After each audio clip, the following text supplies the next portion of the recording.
Eu sou o Vilton Reis, escritor, roteirista de quadrinhos e professor de escrita criativa.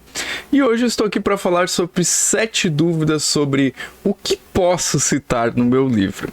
Tá? O que você vai aprender nesse vídeo?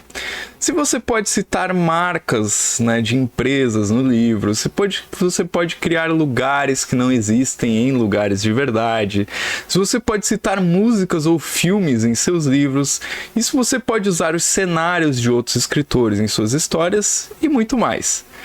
Por que você precisa aprender sobre essas coisas, né?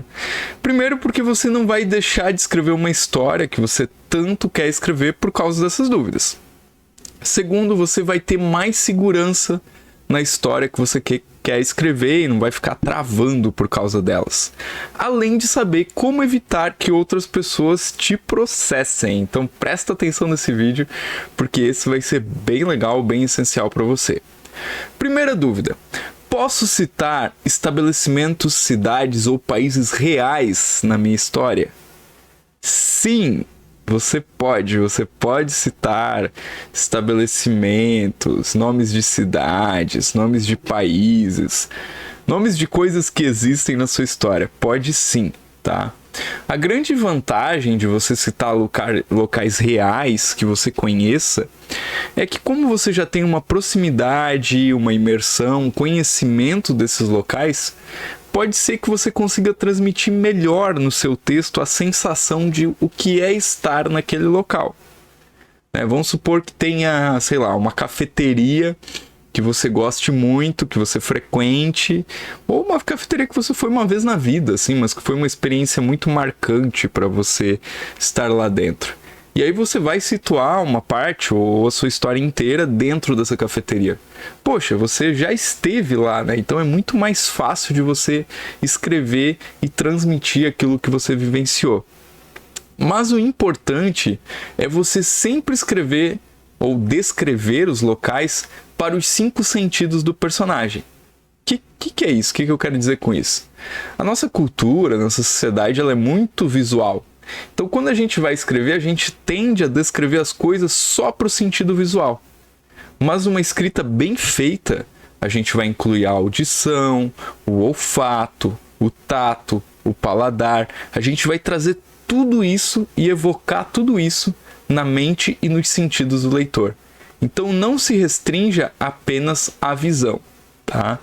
Isso não significa também que, se você inventar um lugar, isso vai ser pior do que utilizar um local real, tá?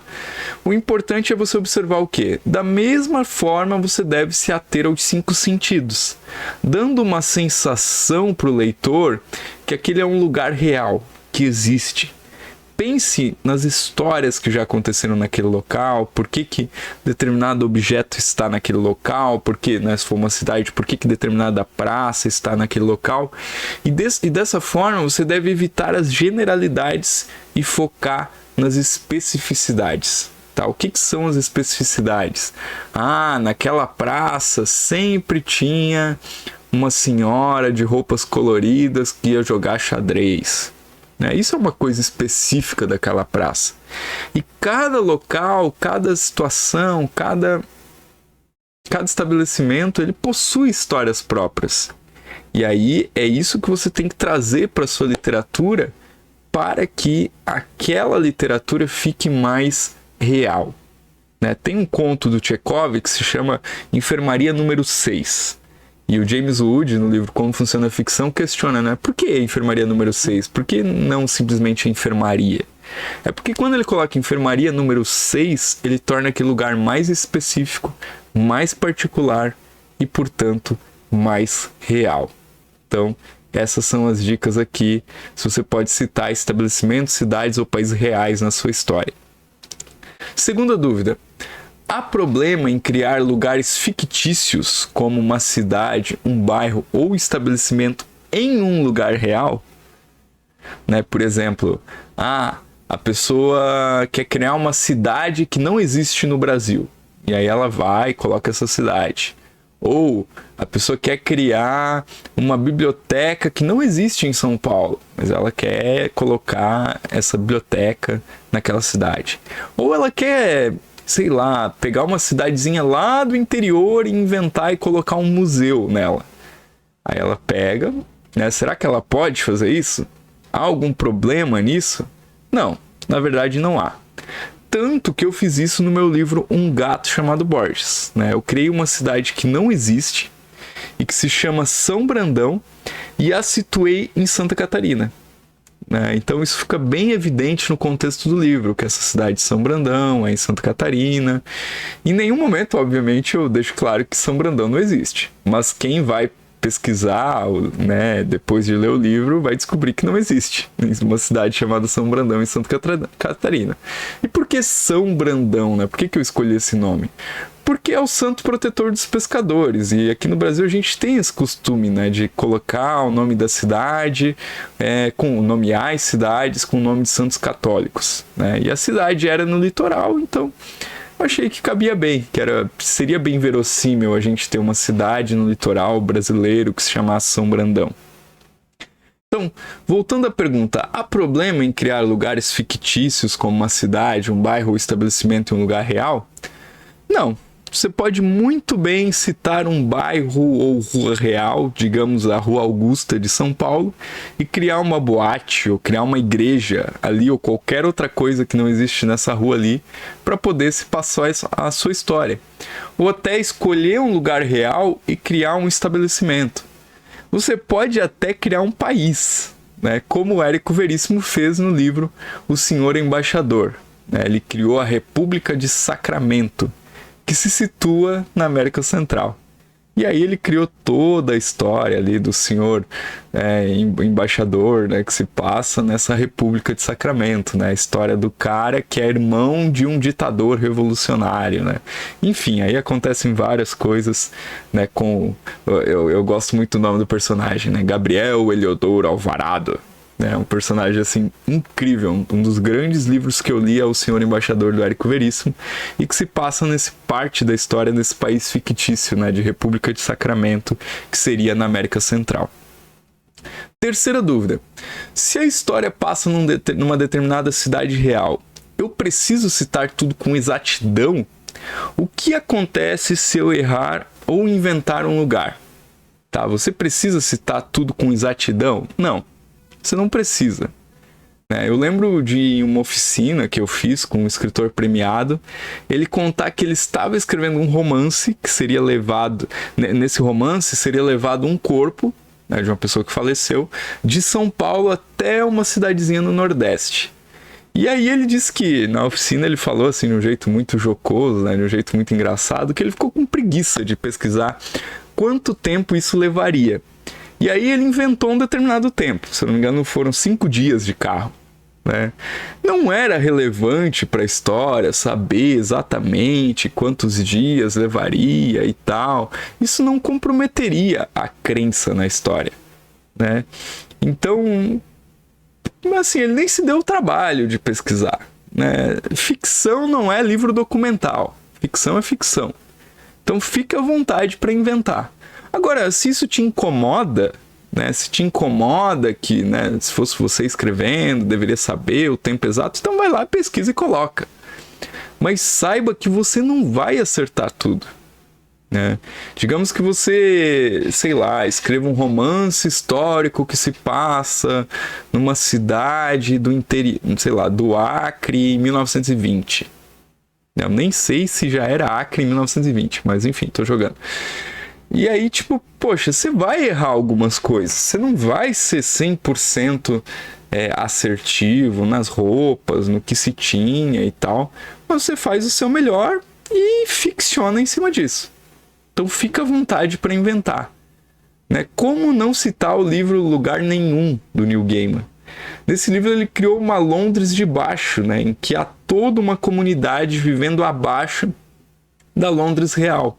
Da Londres que a gente conhece, da Londres que aparece. Então, e ele não ficou restrito a será que existe uma comunidade vivendo? Não, ele foi lá e inventou isso e colocou num livro de ficção. O maior benefício de você criar lugares ficcionais em lugares reais é que você se aproveita de algo que as pessoas já conhecem e cria em cima disso. Ou seja, você usa algo que o leitor já tem e oferece algo a mais, tornando mais fácil que o leitor acredite naquela história.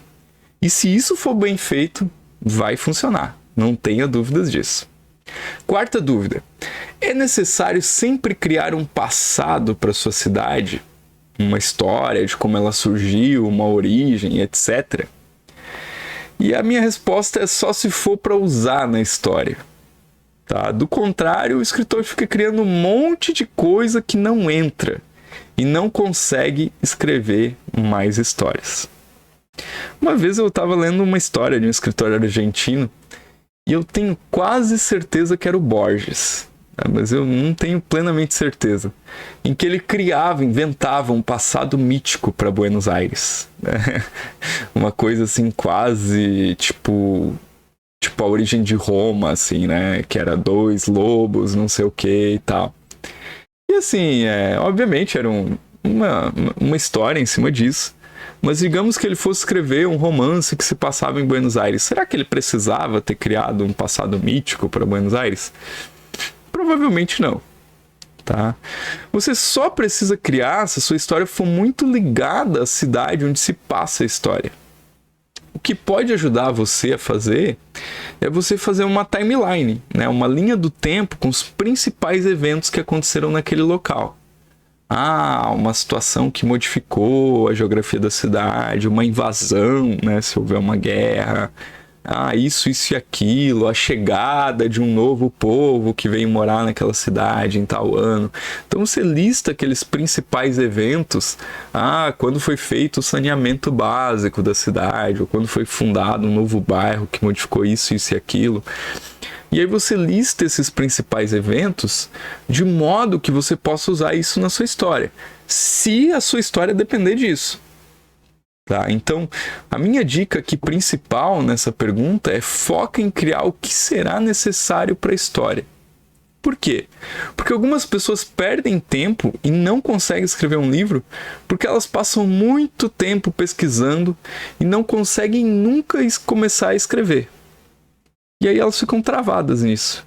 E aí elas nunca escrevem uma história.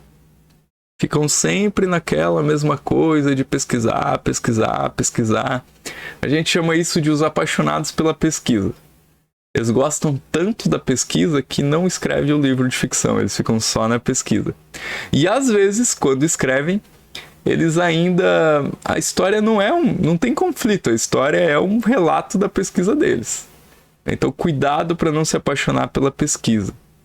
E procure, assim, ficar tranquilo, que você não vai ser 100% preciso na sua história e também você não precisa criar todo o passado da sua história, da sua cidade, do seu local que você está criando. Crie apenas aquilo que você for utilizar. Quinta dúvida: posso utilizar o cenário de outro escritor para escrever minhas histórias? Essa pergunta é bem complexa, tá? E a resposta é depende.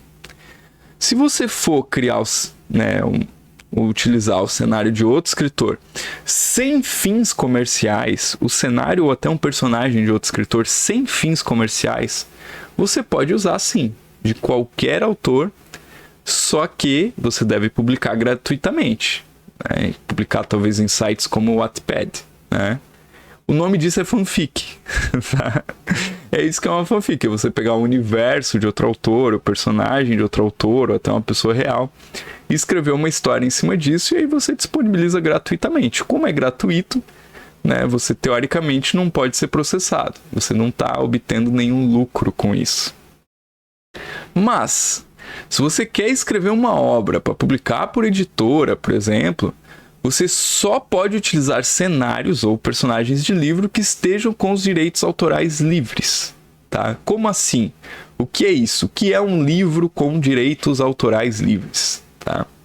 Se você é o autor de uma história e ela é publicada, por contrato, você tem o direito autoral daquela obra. Ou seja, ninguém pode republicar aquela obra sem a sua autorização. Só que os direitos do autor sobre a obra, eles ficam liberados 70 anos após a morte do autor. Ou seja, né, em 2020, por exemplo, tornaram-se públicos os direitos das obras de autores falecidos em 1949, porque já fazia 70 anos que esses autores tinham falecido. E aí qualquer pessoa, né, poderia publicar aqueles livros, aquelas obras de autores, né, que morreram de 1949 para trás. Assim, por exemplo, se você quiser contar uma história no universo do Alice no País das Maravilhas, do Drácula, do Pequeno Príncipe, você tem essa liberdade, você não precisa pagar direitos para ninguém. Tá? Mas de um autor ou obra mais recente, que ainda não caiu em domínio público, se você fizer isso e tentar vender essa obra que você produziu, você poderá até ser processado por quem detém os direitos sobre a obra daquele autor. Normalmente, quem detém os direitos sobre a obra daquele autor é a família, né? Caso o autor já tenha falecido. Então, cuidado. A dica é essa. Você pode utilizar se aquilo for domínio público. Eu quero contar a história no universo de Harry Potter.